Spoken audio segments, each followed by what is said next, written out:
ہم قائل نہیں ہیں وہ والی شہادت بیان کرنے کے جس میں کہتے ہیں ہائے حسین تو سکینہ تو زینب. ہمارے بزرگوں نے ہمیں یہ سبق، ہمارے بزرگوں نے ہمیں بتایا کہ امام حسین کی شہادت اس طرح بیان کرو کہ نوجوانوں میں جذبہ جہاد پیدا ہو، عورتیں صبر کا پہاڑ بن جائیں.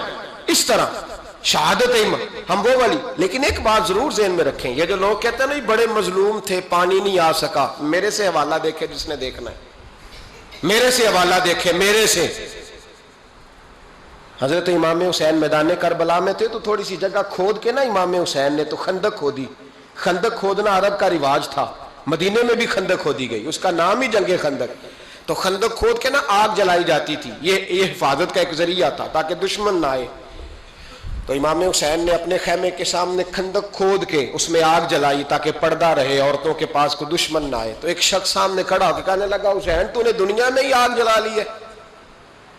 معاذ اللہ ثم معاذ اللہ کہنے لگا آگے تو آگ ملے گی، یہاں جلا لی ہے. تو امام حسین کہنے لگے میں حکم دیتا ہوں آگ کو کہ تجھے ابھی پکڑ لے. لوگ کہتے ہیں مظلوم تھے، میں حکم دیتا ہوں آگ کو تجھے ابھی پکڑ لے. یہ لفظ امام حسین نے کہے. میں 3 کتابیں تو میری لائبریری میں ابھی ہیں جن میں حوالہ ہے، 3 کتب سے، اور آج کل پرسوں کی کتاب نہیں، سینکڑوں سال پرانی. جب کہا نا میں حکم دیتا ہوں تو وہ آدمی گھوڑے سے نیچے گرا، گھوڑے سے نیچے گرا اور گھوڑے کی رکاب کے اندر اس کا پیر الجھا. گھوڑا ڈر کے اتنا دوڑا کہ جا کے اس آدمی کو آگ میں پھینک دیا. امام حسین کے سامنے جل کے مر گیا. یہ حسین ابن علی ہے. یہ ابھی حکم دیتے تو فرشتے ابھی آ جاتے، یہ ابھی بات کرتے تو ساری دنیا کی فوجیں ابھی اکٹھی ہو جاتی. یہ ابھی حکم دیتے تو ابھی آ جاتے. اور سنو، اگر جناب اسماعیل کے لیے دمبا آ سکتا ہے تو وہ تو حضرت ابراہیم کے بیٹے تھے، اور یہ تو مصطفیٰ کی اولاد ہے، ان کے لیے کیا کچھ نہیں ہو سکتا. لیکن امام حسین نے پسند کیا تھا کربلا کے جہاد کو، اس کو پسند کیا تھا مولا علی نے، وہ اپنی پسند پہ تھے. کوئی آدمی اس طرح نہ بیان کرے کہ بڑے مظلوم تھے تو بڑی مشکل میں تھے تو بڑا روتے تھے بڑے، اور کوئی شخص ایسی بات. یہاں تو تماشا لگ گیا ہے، تماشا لگ گیا ہے. ایک وہ ہے جو آج کل کہہ رہے ہیں بس جی وہ تو 2 شہزادوں کی جنگ تھی، انہیں بھی شرم نہیں آتی، اور ایک ممبروں پہ چڑھے ہوئے ہیں، چہرے پہ داڑھی کوئی نہیں، سر پہ ٹوپی کوئی نہیں، بازاری سا انداز ہے، کبھی دوڑ کے ادھر جاتے ہیں، کبھی بھاگتے ہیں، کبھی کہتے ہیں اونچا بولنا، پیروں پہ کھڑا ہونا. یہ لوگ بیان کریں گے امام حسین کی بات، یہ لوگ بیان کریں گے. بیبیوں کے مصائب پڑھ رہا ہوں، وہ اور بیبیاں ہوتی ہیں جو ہائے ہائے کرتی ہیں، واہ ویلا کرتی ہیں. یہ میرے نبی کا خاندان ہے، یہ میرے نبی کا خاندان ہے، نبی کا خاندان. میں حوالہ دکھاؤں گا، مجھ سے سنو حوالہ. حضرت سیدہ زینب نے سارے جنازے دیکھے، بھتیجوں کو، بھانجوں کو، سب کو شہید ہوتے دیکھا. عورتیں ڈرتی میت کو ہاتھ نہیں لگاتی، چیختی ہیں بیبیاں. لیکن حضرت جناب زینب نے پتہ کیا دیکھا تھا؟ وہ سننا ذرا. امام حسین کی لاش مبارک کربلا میں پڑی تھی، اور امام حسین کا سر کاٹ کے نیزے پہ چڑھایا گیا تھا، اور وہ بیبیوں کے سامنے خالی سر چڑھ رہا تھا، اور سینکڑوں میل کا سفر کر کے دمشق کے بازاروں سے گزرتا وہ سر گیا. آج میں سر کی بات نہیں کرتا، سر کی. آپ مرد ہیں، جوان ہیں سارے، یہاں کسی کا کٹا ہوا ہاتھ پھینک دیا جائے نا، ہاتھ تو لوگ چیخے مار کے دوڑ جائیں گے. بلکہ ہاتھ تو دور رہا، کسی کی انگلی کاٹ کے یہاں پھینکی جائے تو لوگ چیخے مار کے مرد دوڑ جائیں گے. لیکن کٹا ہوا سر دیکھا، لاشیں دیکھے. یزید کا دربار آیا، بی بی صاحبہ کو نا ایسے عورتوں نے اپنے حالے میں لیا ہے. سیدہ زینب وہاں بیٹھ گئیں. تو جب بولا نا یزید دربار میں، کہنے لگا کہ دیکھو اللہ نے عزت والوں کو عزت دی، معاذ اللہ ثم معاذ اللہ.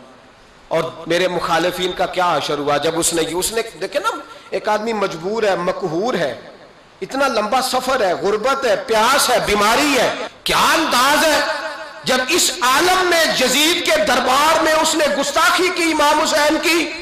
یہاں لوگ کہتے ہیں کسی کو کچھ نہ کہو، کیوں نہ کچھ کہیں. جو سیدنا امام حسین کے بارے میں بات کرے گا زبانیں کھینچیں گے اس کی، جو صحابہ کے بارے میں بات کرے گا ہم کرنے دیتے ہیں. یہ کیا بات ہوئی؟ گستاخی کرنا، بے ادبی کرنا، یہ کون سا دین ہے؟ یہ تو تم بے دینی پھیلا رہے ہو.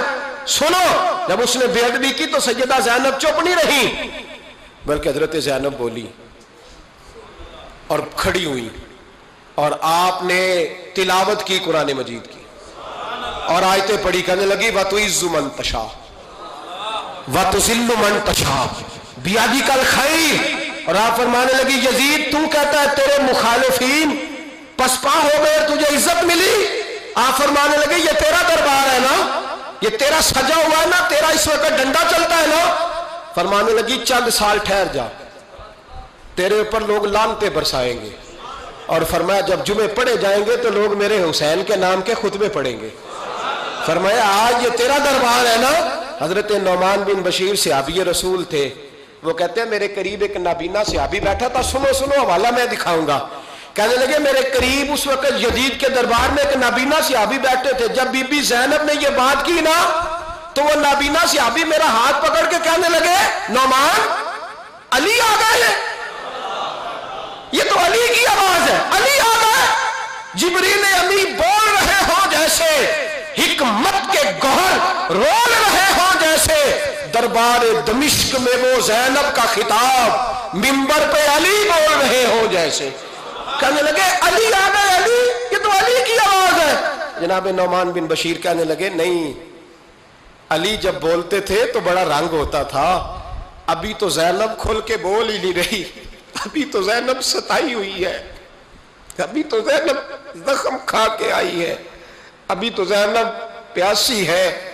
کاش زینب تر و تازہ ہوتی اور زینب خطبہ پڑھتی تو علی کی طرح گرجدار آواز نکلتی۔ یزید کے محل کانپتے، جبریل امی بول رہے ہوں جیسے، حکمت کے گوہر رول رہے ہوں جیسے، دربار دمشق میں بی بی زینب کا خطاب منبر پہ علی بول رہے ہوں جیسے۔ وہ مسکینوں کی طرح منتیں نہیں کر رہے تھے، ہائے پانی ان کا مزاج ہی نہیں تھا، بلکہ وہ دلیر لوگ تھے، دلیر، اور بر موقع بر محل بولتے تھے۔ یزید آیا دربار میں، جب یہ سارا قافلہ وہاں پہنچا تو یزید دربار میں آیا، اور جب وہ دربار میں آیا تو بادشاہوں کا طریقہ ہے، گاڑیاں، اب ہمارے بادشاہوں نے روٹر والی گاڑیاں رکھی ہوئی ہیں، وہ یوں چلتی ہیں، شور ہوتا ہے پیچھے۔ اس زمانے میں کہا جاتا تھا با دبا ملاحظہ ہوشیار، پیچھے ہٹ جاؤ، نعرے لگنے لگے۔ تو یزید کا ایک ناخلف بیٹا امام زین العابدین سے کہنے لگا تیرا باپ کہاں ہے؟ دیکھ یہ میرے باپ دادا کے نعرے، دیکھ میرے باپ کے نعرے، تیرے کدھر ہے؟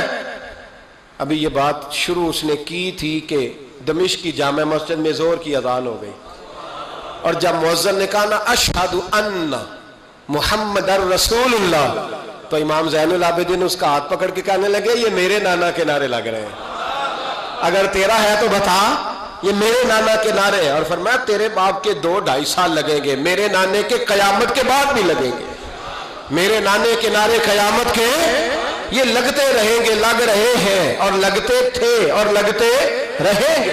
میرے بھائی یاد رکھو، دلیری، ہمت، پہلی بات ان سے پیار کرنا ہے، دوسرا ان کی ہمت، ان کا مقام دلیری کرنا ہے، ان کا کام ہمت کرنا ہے، ان کا کام ڈٹ جانا ہے، کمزوری دکھانا اہل بیت کا طریقہ ہوتی۔ حضرت عباس کے بازوؤں میں درد ہوتی، جناب زینب پھر پریشان ہوتی ہیں کہ ہم تو اس بے حیائی کے خلاف لڑے اور امت ابھی یہ گند کر رہی ہے۔ جو چوکوں میں کھڑا ہوتا ہے نا عورتوں کو تاڑتا ہے، وہ یزید کے طریقے پہ عمل کرتا ہے۔ یہ دلائل ہے، آپ سوچ لیں، اندازہ کر لیں کہ ہم نے کس جماعت میں کھڑے ہونا ہے، اس لیے گند سارا نکالیں۔ امام حسین کا ایک پیغام آج اپنانا بڑا ضروری ہے۔ امام حسین نے سر سجدے میں کٹایا اور قرآن کی تلاوت نیزے کی نوک پہ بھی جاری رہی ہے، اس لیے آج کم از کم 10 نفل امام حسین کی سنت سمجھ کے ضرور پڑھیں گے انشاءاللہ۔